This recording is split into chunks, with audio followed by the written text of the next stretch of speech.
Hello and welcome to Unprofessional Engineering. My name is James. And you got Luke. Luke, today we have a special guest back for the second time. Is special the right word? I think he's special in a number of ways. It's so weird hearing you two start without the music playing at the beginning. Well, when this gets produced, you'll actually hear it. So, Did you get that recently remastered? Because it sounded different. Did it sound different? Yes. The very start of it did, right? It sounds like you've got a better guitar player this time. I don't know. We did. Maybe Well, we paid more for him this time. I'm not sure. Yeah. No, it sounded different. Well, I believe you. I pick up on these things.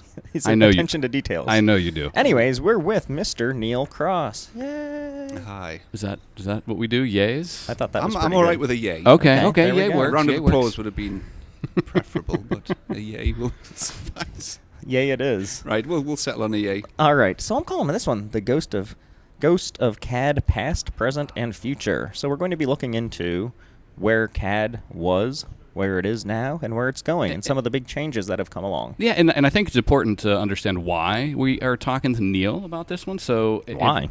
Because of was his. just passing. Yeah, because he just was. happened to be Yeah. here. Well, I was thinking more your prowess. Is that the word? I'll take that as well. So, if you would, Neil, give us, the 3-minute kind of background on yourself, how you got involved in CAD, and then kind of what your current gig is. So, at the moment, I moonlight on YouTube as a CAD tutor, I suppose. That's how it started. Okay. Yeah. About 4 years. Actually, crikey, no, it's nearly 5 years now. I started a YouTube channel. I'd recently gone self-employed, and I thought, well, this self-employed gig probably needs a bit of promotion. So I started putting out a few videos on the YouTubes of some CAD tips and tricks. And it just seemed to snowball from there. So as of today, yeah, I've got the channel TFI, which is knocking out some CAD tips and tricks. But it all started in 1997, back in the day, when Cat was a kitten. Where Cat was a kitten. When Cat was a kitten. I like that. Yeah. That was on, I started AutoCAD Release 14. Okay. Yes. What one did you start on? I was right before, I was like probably 9 or 10, somewhere in that time frame. So my first CAD was probably 1991. You're not going to whip out the... That's nothing! I started CAD when CAD was merely 2 blocks on Microsoft DOS. No, I wouldn't do that. It's very to you, difficult sometimes to have a conversation with someone about CAD without No. going, that's nothing! Yeah. No, that's not me. But yeah, it was Right. probably like, it was 91, so whatever that is. I think it's 8 or 9, somewhere in the neighborhood. So It's still drawed stuff. so you missed the R13, I think I did, yeah. because that was the big debacle that occurred with AutoCAD back in the day. Is that when Uncle Carl got fired? Yeah. Oh, Yeah. That's no good. Yeah, it came on lots of floppy disks. Oh. And it was a bit of a The nightmare. big ones? Or the No, little ones? just the little ones. Oh, Okay. Yeah, I'm not that old. I wasn't trying to say that. Well, he does imply my age quite frequently. Well, you are Neil, so much older than me, though. Well, It's Yeah, really I embarrassing wouldn't for have you. placed you at the Release 9 era. yeah, I'm a lot older than I look. You need to tell me your secret. Is it oil of Ulay? Yeah, it is. Botox? I'm not sure what oil. Botox? You need to flick me your doctor's card. Hook me up. All right. Children's tears. So a little bit. Aloe vera. So a little bit more about how you got into things. You Uh, started with AutoCAD, and then I interrupted. Yeah, so it was, Release 14. I was working for a little civil engineer, it was quite a big civil engineering company. And I think I'm safe in saying I'm probably the least educated person in this entire complex right now, because I just left school at 16 and thought, I want a job. And Yeah. then I just started working straight off out of school. And then so I did about 3 years on AutoCAD. And then I joined here's a fact that I don't think any of you will know. I was a policeman for a year. You said fact. You seem like you'd be a cop. I was a cop. You were a cop? I was a cop for a year. Did you do a bad I job? was terrible at it. That's why it was only a year. It's really bad. Really getting to know So you Neil. were bad, like you didn't like you shot people you weren't supposed to shoot, or We you were don't too have- nice of a cop. No, we have water pistols and potato guns in England. I'm not familiar with these devices you call guns. This is fair. Okay, so the police officer didn't work for you. No, it's a long and boring story, but I was 18, 19 when I joined. I was too young. I got a bad station. It's a long story, and it'll just exceed the time of the podcast, so we'll probably do that off air. That's Okay. a good idea. But yeah, so aside from that 1 year of trying to be a policeman and not doing very well at it, I then went back into civil engineering and then I joined a CAD supplier. Are you actually a civil engineer? No, Oh, thank Okay, goodness. good. We would have had to stop this over. right now. We got one over here. he looks like one. Yeah, He does. doesn't he? Yes, he looks like he builds bridges and excavates soil. Yes, excavates soil. Yeah. Okay, so back to the civil firm. Okay. Trying to keep this on track a Oh, little yeah. bit. Holy cow. Wow, So off I the rails. Did the CAD supplier gig for about 9 years, I think. And then that was within an Autodesk CAD supplier. So I was doing let's go out to it was back in the day when 3D CAD was just starting to take off. So AutoCAD was sort of, I wouldn't say reaching its, the end of its days, but a lot of companies were getting moved off of it onto 3D. Mm-hmm. So we did the whole presentation with a projector and a salesman, and then the training and the support and all that kind of thing. And then it just sort of evolved from there. I did 8 years there, and then I just naturally kind of evolved on to working in a company who was a customer Okay. of the CAD supplier, and then that's then progressed up till today. So that links in with the YouTube, because a lot of the issues that spawned the YouTube channel came out of working in the customer site. Okay. So that's a very brief, in a nutshell, history of how I got to end up doing lots of stuff on YouTube and lots of CAD. Yeah, it's just evolved. Most of the knowledge came from the CAD supplier, because you do get out and about quite a bit. And then your current full-time thing, you said the YouTube is your evening hobby between Peanut the sausage dog and the new wife. Yeah. So your day job, you support a couple of resellers as a consultant? No. So on a Monday and a Tuesday, I work for a subsea engineering company in Newcastle, in the UK. So I manage their CAD systems, their data management systems on a Monday and Tuesday, and then on Wednesday I turn up at a completely different company in a completely different part of England, and then manage their CAD systems on a Wednesday and Thursday, Friday. So 2 different actual industry customers, but split during the week. Top tip to anybody who's thinking about going self-employed: never do that, ever. You might think at the time it's the best idea in the world. I'm self-employed, I need work. Here's 2 companies saying that they want to take me on at the same time. Never do it. Worst idea ever. Do you like one of them more than the other? No, not necessarily. No, it's just, imagine you guys worked for one company, and then on the next day you have to. Yes, but you don't work for 2. Oh, I see where you're going. Yeah. Just don't interrupt. Keep up. Keep up. And then, tomorrow you have to turn up at a completely different company, and then you have to remember where you were last week and all the conversations you had last week, and then you've got a stack of emails. Oh, where was I? What was I doing last week? And then you just got to pick it up. And I've been doing that for about 4 years now, and it's quite exhausting. So you're not actually using any CAD software No. for them? No, that's the thing. No, I don't It's actually not that use interesting. it. Well, I like it. I like playing with it and telling people how to use it, but I don't use it myself. I just teach it. and I feel like manage we've really shown that he is in fact an expert in CAD now Yeah. by not using it and just liking to play with it. Yeah, I but do, not, Yeah, but not use it. I feel like I put myself and Neil kind of similar. Like I make videos all day long based on Inventor. I create tips and tricks. I do it for Autodesk obviously, but I don't use currently. I mean, I don't make anything in Inventor that actually someone takes and then makes. Yeah. So True. So kind of the same thing. It's a product of circumstance, because in a CAD supplier, we don't design. That's just the way it is. We source ourselves out to help customers, and then moving on into industry, they take you on off the strength of that knowledge that you've got of the products and the way they're used. So they take you on to manage the teams that do use them. So it's how it panned out. So we have a question here about that we wrote down. Is why aren't you a practicing engineer? Could you ever see yourself going into actually designing, being a day-to-day engineer, building things, designing things, or is that just not your gig? Nah, that's not my gig. No. I enjoy the teaching aspect of it, and the managing and the development side of it. So it's my role isn't necessarily specifically funneled into CAD. It's data management as well. So there's a lot of tailoring the data management products to do what the company needs them to do. Solutions providing is a professional word that we'd use to describe very it. Solutions professional word. providing. Solutions providing. Yeah. Buzzwords. I'm just like writing these down Yeah. for when I'm But self-employed. if this went all horribly pear-shaped, I'd probably not go into engineering. I think I'd end up being a bin man or a postman or something like that. or try police officer again. Or I'm a bit old for that, I think. Oh, okay. You say so. I'm exhausted just walking up and down this expo. Never mind running a mile and a half as police training requirements. Fair enough. All right, so before we get into how CAD has evolved over the years, let's take a break for a word from our sponsor. And we didn't tell Neil ahead of time. I'm assuming that TFI CAD Tips is going to be our sponsor. All that sweet YouTube money. I'll sponsor you with love. Well, that's all better. That's all we ever wanted. That's better. Love and That's admiration. right. So we do not actually have a sponsor, so that's a little disappointing. But we don't even have any emails either. Really? I know, that's pretty bad. We're doing this from Autodesk University. We do, I just never wrote them down, so they'll get a shout out next time. You're kind of terrible. But if you do actually want a shout out, email us at unprofessionalengineering@gmail.com, and we'll even send you some amazing stickers, which we just got more of because we were running out. So it is so surreal to see these stickers that you speak of in see real that? life. They're amazing. And you're gonna get a few, Neil. Don't you worry. You're gonna get them. Don't you worry. So excited. If you subscribe, if you press press the subscribe button, write us a little review. If it's 5 stars, maybe I'll send you extra stickers. Who knows? But yeah, go do that. Is that not blackmail? A little bit.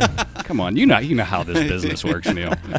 All right, moving on. Do you want to talk a little bit about how CAD has evolved? Yeah, so this is basically CAD according to Neil. And you had mentioned, your beginnings with AutoCAD, and you were involved in 3D kind of at that transition point. So if you had to put it in a nutshell, Inventor, we'll say, because that's the products you and I talk about and use every day in our videos. Quite right. When you think about the evolution of that, from inception, Rubicon, to today, give us your shtick on that. It's come a long way. Absolutely has come a long way. CAD as a whole, the 2D aspect of it has, I think, reached its peak. I think it's safe to say. So I don't think there's much more of an evolution of 2D that can be done other than just adding nice little frills around the edges to make it a little bit more suitable and reliable maybe. But 3D, yeah, Inventor's come a long way. The interface used to be when we had the panel on the left-hand side with the buttons, and then it evolved into the ribbon bar, and everyone hit the roof and lost their minds, and it was like, oh, you need to put it back. This ribbon bar is ghastly. But this is what Microsoft are doing. I don't care. I like my panel buttons. And then it's come a long way. I think we've hit a point now as well with Inventor specifically. It's probably applicable to all the other ones, where there's not many big modules left to put in that wouldn't qualify for being their own separate suite. So I think we've hit a point now where it'll be a good idea to just refine it and just tweak it, make it a bit slicker.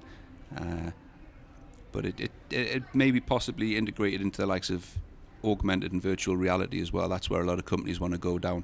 They want to see the designs that they're doing, through HoloLens, through virtual reality, augmented into a space where they can walk around it and visualize it without really having to do much. They've got the native model. Well, let's see it. Let's see it in situ.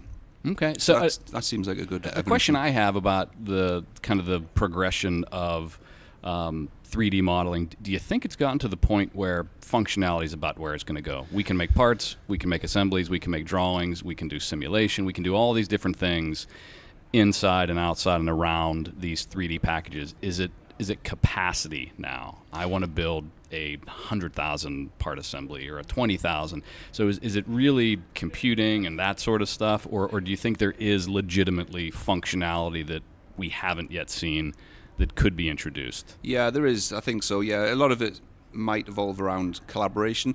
One of the companies I'm at, the Monday Tuesday company, they've currently got a challenge where they want to take the designs that the engineers have done and then sort of seamlessly push that through to the shop floor, so that those guys can see the designs without pushing out drawings and printing out lots of paper. And it's all doable. There's solutions out there that's doable, but it's not all in one application. So I think there's areas around there that they can focus on. But capacity is the thing as well, and it's not necessarily always compute power. I think there's limitations within the application itself that prevents big data sets from being handled. So there is that would fall under the realms of tweaking, I would say. Okay. This is the perfect time for you to give a plug. Actually, you could go check out our last episode with Neil, where we talked about building the perfect PC for CAD. I knew you were going to do it. I don't want to steal your thunder. Yeah, And my it's kind of class my thing. on Thursday is also about workstations. So Neil has some of the worst slots possible for AU classes the end of the day on a Thursday, but make sure you check it out. What's the class? Buying the right workstation for Autodesk Inventor. And the time? It's 10:30 in the morning. Okay, so it's actually not the worst slot. That's not terrible. Yeah, I'm just hoping everyone's not going to be hungover. I Absolutely think, I hanging. think they will be. It's Las Vegas. Who's drinking and staying up late? Come on. That's true.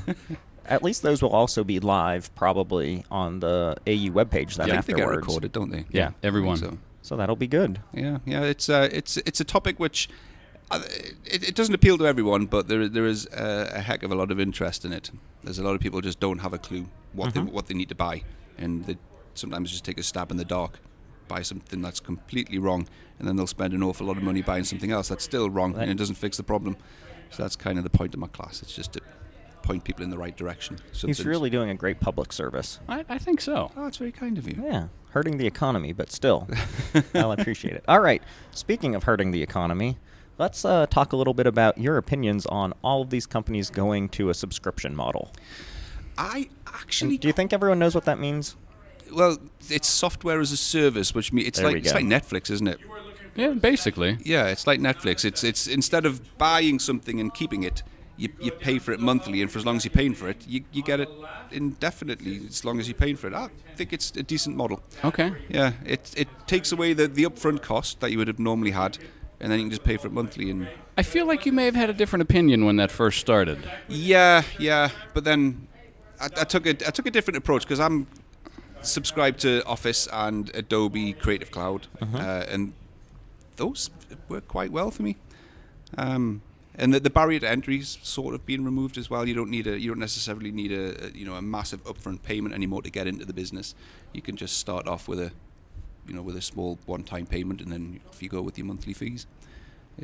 I think it works. There obviously are negatives to it, but I think the positives outweigh the negatives. So do you think something like subscription keeps people up to date? Because I imagine as an admin for some of these organizations, you're probably the type of administrator that's making sure that people are using the most current version, making sure they're getting all that subscription benefit. But the average user, do you think subscription keeps you up to date, or is it still turning the shelfware even though you're subscribing? Yeah, it does. Yeah, I think it depends which company you're at. Like the ones that I'm at, they're so big we can't migrate them manually.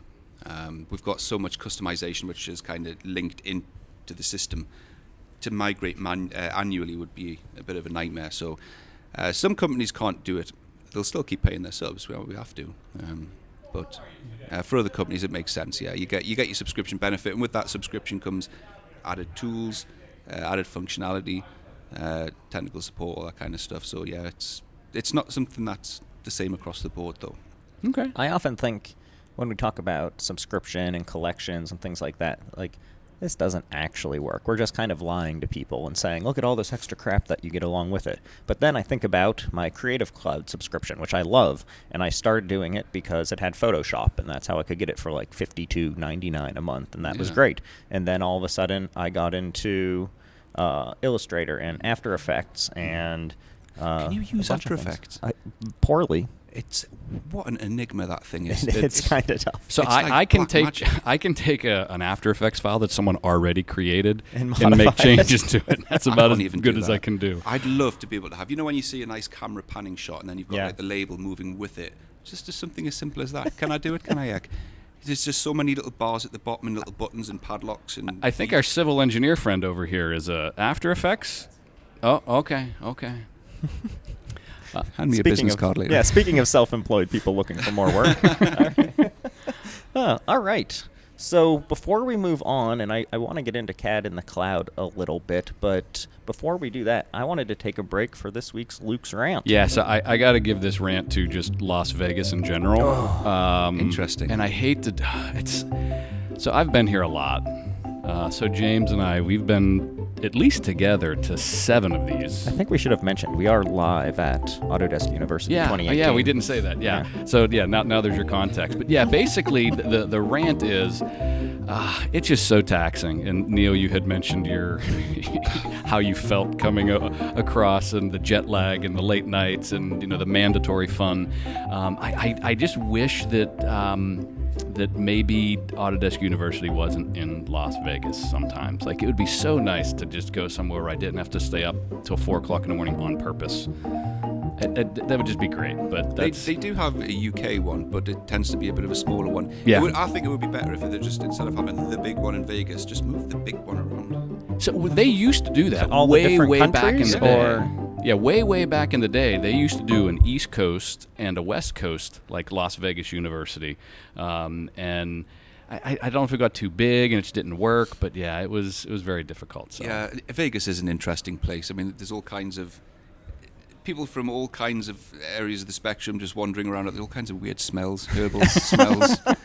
Well, it's legal here Yeah, in it's Vegas, legal so it's now. okay to smoke the weeds. Speaking of legal, you can't walk 5 meters without seeing bare backside, either in real life or on a billboard somewhere. Oh yeah, You were the billboards correct. everywhere. There's that oh as my well. goodness. It's a unique place. And what's with the climate? I'm English. I'm in the middle of the desert. It's sunny, and I'm cold. Oh yeah. What's with that? Yeah. That's not right. It's Yeah. confusing. The Las senses. Vegas is pretty much just the rant here. So Just- I feel it's the like worst. So I feel like Las Vegas. Sorry, Las Yeah. Vegas. It's like you I- wake up, you have a bloody nose. It's not Where are because you you're doing going? anything. It's because it's Well, so it's just dry so in dry this in here. place. It's always dry, and it's the worst. That might be what that might explain it. Yeah, because I thought it might be jet lag, but you're right. The eyes are dry and your Yeah. lips are dry.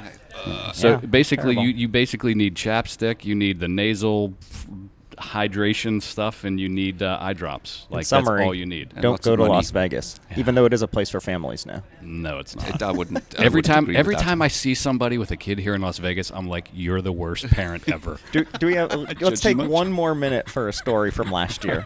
Last year, I'm leaving one of the sessions at Autodesk University, and I went out for dinner for the night. I was going back to the room, and there was a dad sitting at a slot machine, and his son was on the other side of like a marble kind of railing, but he was in the food court. 'Cause he's not so allowed he to was be- allowed to be there, but his dad was sitting there playing on the slot machine and like talking to him like, no, you just sit there for a few more minutes while I play. And I was just Wow. like, oh my god, like Number one this dad. needs to not happen. That's Vegas right there. Oh, yeah, Las it just Vegas. sums it up. Okay. All right, Sorry, moving on. Sorry, Las Vegas. Yeah, sorry, Las Vegas. Lost another sponsor. All right, moving on to CAD in the cloud. So this has been a big push over the past few years. Yeah, quite a Autodesk, few. of course, with their Fusion 360 software. Quite. We have Onshape as well. And I'm sure there must be more stuff going I on don't out think there. they like me. No. Which ones? I wasn't too kind to them. You weren't nice to them? You're on you're on their hit list. Yes. I actually tried to get a trial of it, and they blackballed me because of being an Autodesk employee. I thought that was Oh. neat. Yeah, I had something similar with another CAD another CAD vendor. I got blackballed. Oh, you did a video on it. I remember you Yeah. were talking about like how to try the software, and Yeah. it was this big conundrum just to get a trial of the Yeah, software. they They were like, had like "What? a sales guy call you, and What's that you say? You're not going to buy it? Well, you won't. We're not going to let you try it then. I was like, that's not how the sales process works. We don't care. You're not worth our time, little boy. So, I guess other than that, what's You're- your feel yeah. for this cloud CAD software? CAD in the cloud. It has potential, but it's been discussed the world over really about security. That's the first. And you think that's the biggest barrier that Yeah, customers are yeah. thinking about? security and reliability. At the moment, the way things have, I hate to toe the old in the tooth line with The what? old in the tooth. It's It's a British term. is it? I don't I don't know. We call it long in the tooth here. Or maybe it is that. Maybe. Okay. Let's blame that one on the jet old lag in as the well. tooth. Long in the Oh. tooth is you're old. You've got big gums. I gotcha. Old or long, either way. Like a beaver's teeth keep growing. We really are regressing here. What's the Okay. beaver's tooth got to do with Well, they get long. right? The older they get, the longer their teeth get. Okay, let's move on here. Okay, James. I'm CAD sorry. in the cloud. Cat in the cloud, James. Yes. Security. So I think security is the first thing that most people would associate with being negative, but then there's also the reliability aspect of it because that's where I was going. I was thinking, where was I going with that long in the tooth thing? Yeah, I don't want to sound long in the tooth and be like, oh, I like the traditional way of just sticking a disc in and there it is and it's all working. But there's something to be said about that. Everything just working. It doesn't matter what's going on outside of the building with As long as you got communications power, lines. you're As long as good. you got power, you're good to go, mate. So that kind of ends to some degree with some of these cloud-based programs. If you kind of get an internet connection and the program doesn't work, it's not a great selling point really for enterprise.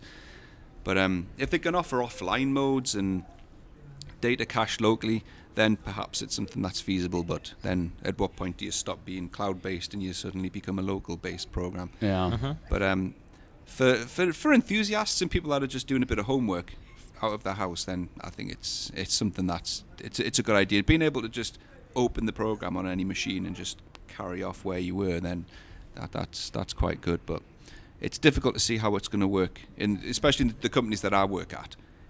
Just visioning how we would transition from something like Inventor to Fusion 360. I just can't visualize it in my own head. And that's because of security primarily? Yeah, and also the way the program kind of handles large data sets. If you're taking a subsea vehicle with, say, 5 to 10,000 unique parts in it, and then not actually having 5 to 10,000 unique parts, instead that these little entities in a browser in the cloud, how's that going to work? It could work. There may be steps in place to make that work, but at the moment we're kind of used to here's all of our files, we'll pull them onto our hard disk, we'll work on them, and then when we're finished we'll put them back into a data management system. And it's difficult to see we're moving away from that anytime soon, really. Yeah, it's kind of funny because I was thinking when you said the enthusiasts and things like that, that's kind of where I was peddling Fusion at back in the day. Yeah. And it was a big hit, and it still is. But these people are like, they're not concerned about security. No. They almost want people to steal their stuff so that it gets out there. So they were all about it. Plus, they could then go to Tech Shop and log into a computer and start working on their thing that they were working on from home while they're there. So it had a lot of advantages there. But for actually the big time, I could still see that being an issue. Yeah. And we know it is. Yeah, that's it. A lot of companies won't even let you into their server rooms without sort of all kinds of police checks being done and identification checks. So the idea of just taking all of their data and putting it on a server that they don't know where that server is, it's just out of the question for a lot of companies.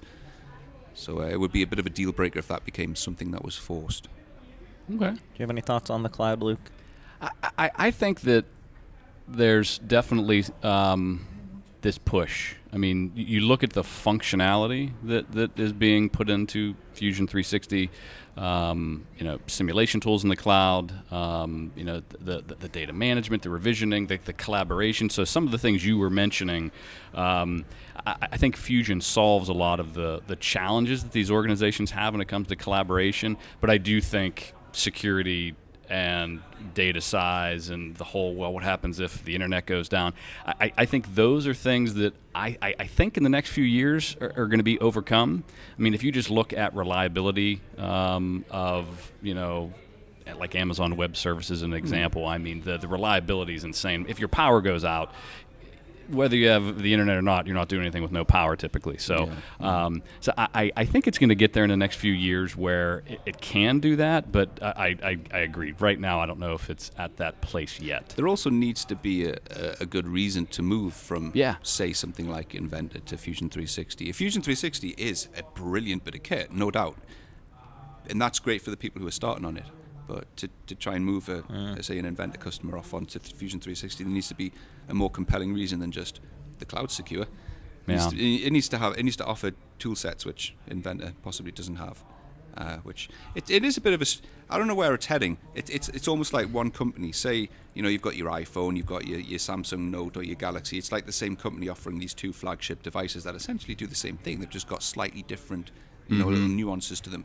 It's almost like that with Inventor and Fusion 360. It's like, well, where's this one going? And sort of Fusion was all the way back here, and Inventor was up there, and then Fusion sort of catches up. And I don't know where it's gonna end. How much development's gonna get put into it, and what the long-term plan is with it. It'll be interesting. So when are you going to start doing your Fusion tip and trick videos? Ooh, good question. Or are you not going to you're never going to give it the time of day because you just don't have the capacity? That is one of the reasons. Yeah. At one point I did think whenever I do a tip and trick, I'll do it on Inventor first, and then I'll sort of move over and see if I could do the exact same thing on Fusion 360 and sort of release two videos at the same time. I can just see him like counting clicks as he's going through, and like you see the bar of one rising. Like, like this might not be the way to go. Yeah, no, it's something I've thought about, but I don't know. I'm not sure if I'm knowledgeable enough on the ins and outs of Fusion 360 to be able to pass myself off as you should listen to me and this is how things are done yet. I need a bit more practice and experience with it.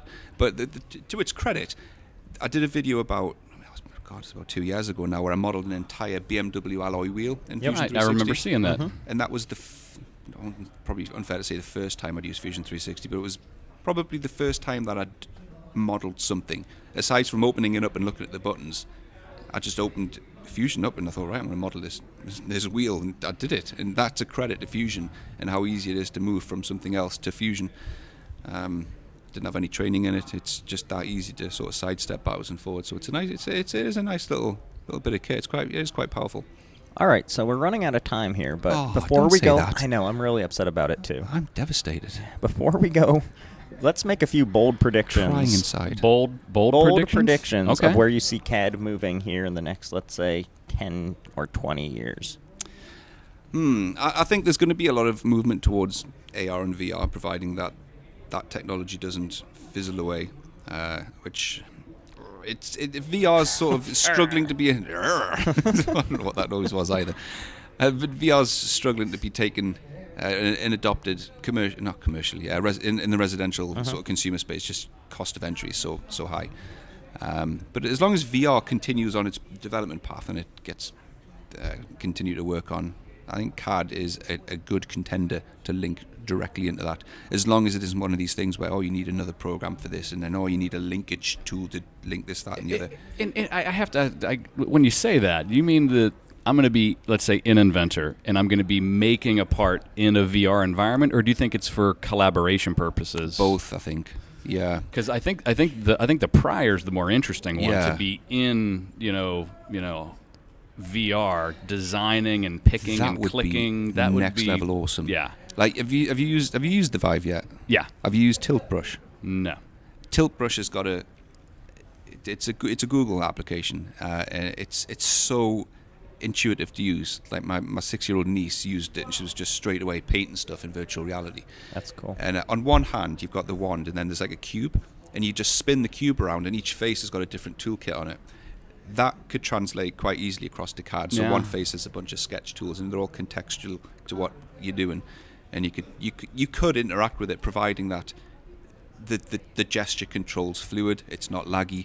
I think it would need to be beyond just, with the Vive you've got the two hand wands and you're sort of waving two sticks in the air. That wouldn't work. It would need to be sort of finger and gesture controlled. So it's doable. Whether it's feasible in reality, sort of picture people at their desks. How would that then work with virtual reality? Everyone would need their own little spaced out cubicle for that to be something that would be doable. But that would be awesome. What do you think about generative design? That is also something which is, as long as it's accessible, that is something that I think is going to take off and be adopted across the mainstream as well. I don't think Inventor customers have got access to it, because that would be something that'd be all over right now. In the product design and manufacturing collection now, they will have access Yeah, they to will. it. Do we not have to get that through Fusion? So you get Fusion 360 is Wow. in, it's in the collection. So if you're a collection subscriber, you get Fusion 360, and now the announcement that Stephen Hooper made a few months ago, I think now, there's only one level of Fusion that has generative design in it. So if you subscribe to the collection, I feel like I'm getting a sales pitch here. no, it's not a sales pitch, but you do have access to it, because most people get their Inventor software through the collection. Yes, we have, the yeah. vast Yeah. majority. Yeah. So you do technically, or you will. I think it happens right around the AU timeframe. So I think so. Yeah. We might want to look into that before we put this out live. Yeah. All right. So with that, I think we need to wrap things up Yeah. here. Don't Neil, go. I'll talk to you after. Don't yeah, worry. we'll talk Okay. in a minute. And I appreciate you being on with us yet again. You're our longest running guest now at 2 episodes. It's an absolute Yeah. honor. Well, thank It's you. so surreal seeing you two. Do you know you two go to bed with me every night? I Oh, be playing on my headphones, and That is weird. a beautiful thought to end on. do I look and sound creepy? Yes, you do. For those of you out there looking to learn CAD, especially Autodesk Inventor, hit up TFI CAD tips on the YouTubes. Yes, please. All right. Well, hopefully you guys learned something here. Yep. I know I have. I always do with So, Neil. Beaver teeth. All right. Until next time. See ya.